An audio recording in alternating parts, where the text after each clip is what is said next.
अस्सलाम वालेकुम। आज मैं एक और वाक़या आपके साथ शेयर करना चाहता हूँ। जब मैं कर रहा था सरीना वालों के साथ, उन्होंने मुझे एक प्रोजेक्ट दिया। मैं पीआईए में था, तो फिर वहाँ से मुझे जॉब ऑफ़र आई।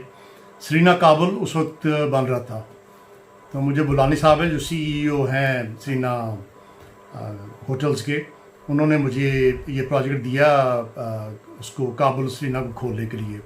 और मैं वहाँ पे फूड एंड बेवरेज का हेड बन के काबुल गया। अब मुझे वहाँ पे ज़्यादा कुछ पता नहीं था काबुल के बारे में। हम गए, बड़ा खूबसूरत होटल है। पहले ये काबुल होटल होता था रशिया का, रूस वालों का। जब वो वहाँ से भागे तो फिर ये होटल जो था ये फिर बिका और उन्होंने सरीना वालों ने लिया। मैं चला गया वहाँ पे, जाके हमने उसको बनाना शुरू कर दिया, जो कि पहले से ही इन प्रोसेस था। जो सबसे पहली चीज़ मुझे जो हैरानगी वाली मैंने देखी वहाँ पे जाके, कि मेरी जो लेबर थी वहाँ पर वो भी इंडियन थी। मेरे अलावा पूरे का पूरा स्टाफ वहाँ पे वो इंडियन था। मेरी मार्केटिंग का हेड जो था वो भी इंडियन, उसके साथ एक खातून थी वो भी इंडियन, एचआर का जो डायरेक्टर था वो भी इंडियन, और बाकी भी सब लोग। खैर मैं फूड एंड बेवरेज से इन्वॉल्व था, तो मेरा जो शेफ़ था वो भी इंडियन था, उसका नंबर 2 भी इंडियन था, यानी कि एक भी पाकिस्तानी नहीं था। खैर हमने काम करना शुरू कर दिया। मैं वहाँ पे पहले तो चंद दिन मुझे वहाँ पे सेटल होने में लगे। उस होटल का ये है कि उस होटल के जो है ना सारे ऑफिसर्स वगैरह वो सारे बेसमेंट में थे, बिकॉज वहाँ पे जंग लगी हुई थी। तो उन्होंने जब रशिया ने ये होटल ऑपरेट किया, तो उन हालात को मद्देनज़र रखते हुए उन्होंने उस होटल की जो थी ना, जितना भी वो सारे का सारा वो उन्होंने सब कुछ वो बेसमेंट में बनाया हुआ था, और कमरे जो थे वो ग्राउंड पे थे। और बड़ा खूबसूरत होटल है, आप कभी जाइएगा। वो उस वक्त मुझे अच्छी तरह से याद है कि सरीना का बजट था $30 मिलियन उसकी रेनोवेशन पे। मैं वहाँ पे जब हमने उसको मुकम्मल कर लिया, तो उसके बाद ये है कि चंद दिनों के बाद जब मैंने वहाँ पे एक दिन मैंने कहा मैं ज़रा बाज़ार से घूम के आता हूँ। तो मैंने अपना जो मेरी मैनेजमेंट थी, मैंने वो एचआर का जो था हेड, मैंने कहा यार बाज़ार चलना, कुछ चीज़ें लेनी है। तो मुझे कहता सर आप ना जाएं, आप इधर ही रहें, जो चीज़ें चाहिए मैं मंगवा देता हूँ। मैंने कहा यार मैंने देखना भी है। तो कहते अच्छा चले ठीक है चलते हैं हम। मैं जो आपको बताना चाहता हूँ कि देखें, हमने जो अपने अफ़गान भाइयों के लिए पाकिस्तान में क्या कुछ नहीं किया, लेकिन जो मुझे धचका लगा वहाँ पे जाके सबसे पहला वो ये था कि पहला तो मुझे ये धचका लगा था जब हमारी फ़्लाइट वहाँ पे लैंड किया हमारे प्लेन ने।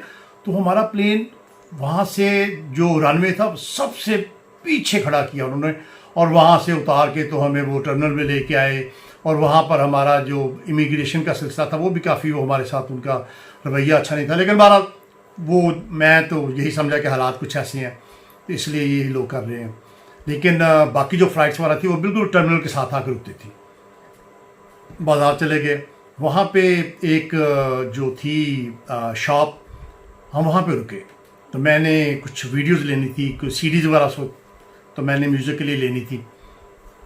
तो मुझे वो उनको जो दुकानदार था, वो जो मेरे साथ थे, दो एक जो मार्केटिंग के भी थे, वो उनसे बड़ी मोहब्बत से, प्यार से, शफ़क़त से मिले। बड़े मुस्कुरा के बातें हो रही हैं। तो बातों बातों में उन्होंने मेरा पूछा, तो उन्होंने कहा जी ये मिस्टर पटेल हैं, ये भी हमारे साथी हैं। उसने जब मिस्टर पटेल कहा तो मेरे तो रंग बदल गया एकदम से। मैंने उसकी तरफ देखा तो उसने मुझे आंख दबा दी। तो खैर मैं चुप कर गया, मैंने कुछ नहीं कहा। लेकिन जैसे हम वहाँ से हटे, मैंने कहा यार तूने मुझे मिस्टर पटेल क्यों कहा, तूने मुझे क्यों नहीं मेरे नाम से इंट्रोड्यूस करवाया। कहता सर आपको पता है पाकिस्तानी है। तो मैंने कहा इसमें मुझे कुछ याद दिलाने की कौन सी बात है।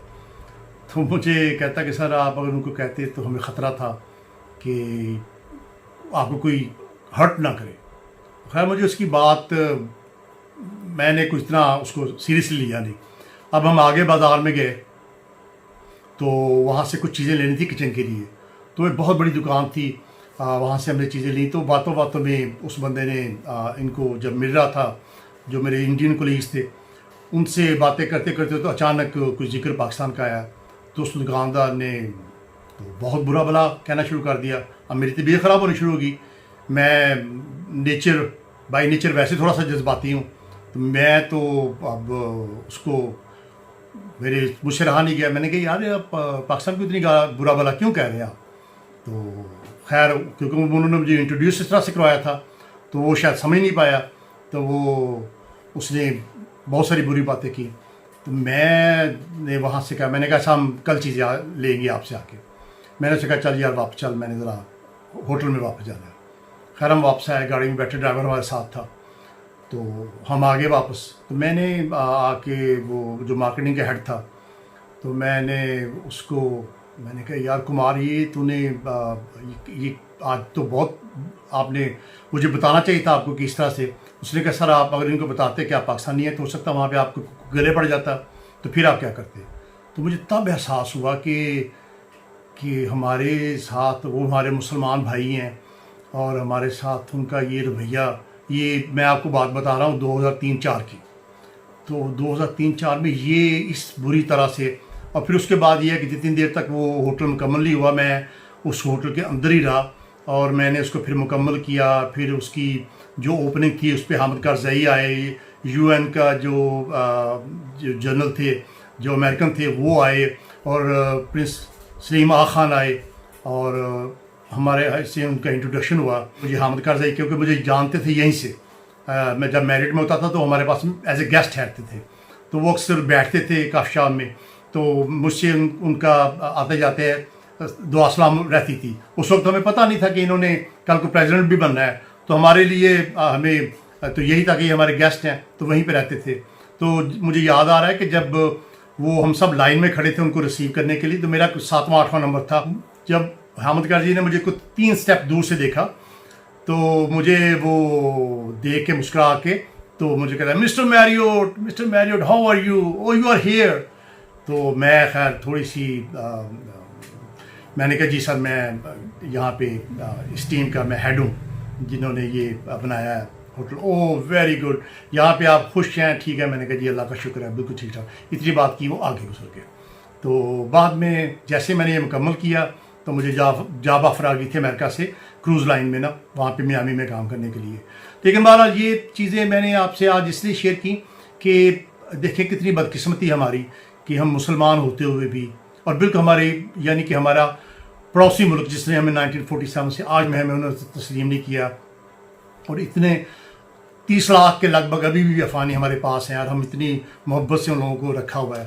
تو میں نے کہا کہ میں یہ شیئر آپ سے کروں کہ دیکھیں کس طرح سے یہ چیز جو ہے مجھے ابھی تک وہ یاد تھی, تو میں نے وہ چیز ریکارڈ کرنی چاہیے. تو اس طرح سے میں نے آج یہ چیز آپ کے ساتھ شیئر کی ہے کہ وہاں پر ابھی بھی اگر آپ جاتے ہیں تو اتنی وہ ہمیں جو ہے نا ہمارے ساتھ وہ ان کی ٹریٹمنٹ اتنی بری ہے. لیکن دیکھیں افغانستان جیسے ملک میں ابھی بھی ہمارے ساتھ ان لوگوں کا جو سلوک ہے وہ تب کی بات ہے, میں نے جو آپ سے شیئر کی ہے جب میں نے سرینہ کھولا. تو بہرحال یہ ایک یاد تھی جو میں نے آپ کے ساتھ شیئر کی. اور چلیں کیونکہ میری فیلڈ ہے ہاسپٹیلٹی, تو ایسی بہت ساری چیزیں میں نے زندگی میں دیکھی ہیں, تو میں آپ کے ساتھ گاہے شیئر کرتا رہوں گا. آج کی یہ ویڈیو مجھے امید ہے کہ آپ کو پسند آئی ہوگی. بہت شکریہ.